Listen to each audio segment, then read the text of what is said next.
I'm sure most Americans saw President Biden go on television last week and state that the bill will not add $1 single to the federal deficit.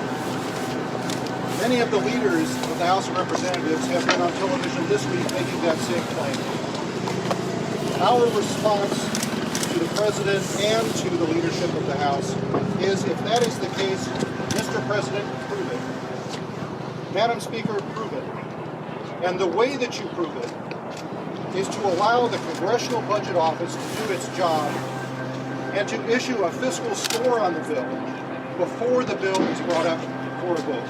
Only then will we know what the true cost of this bill will be.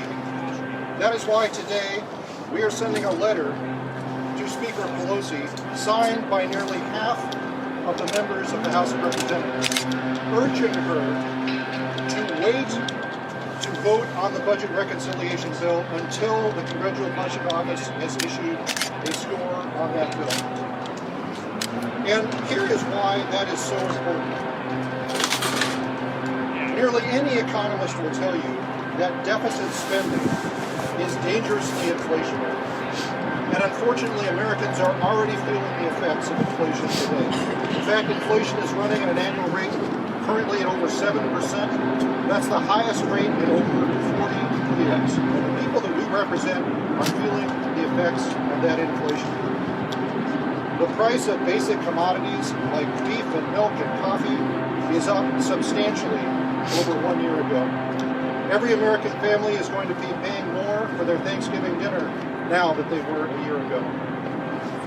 Constituents in my district are spending today over $20 more to fill their gas tanks just to go to work than they were a year ago. So the decisions that are made in this building have very real consequences for the people that we represent.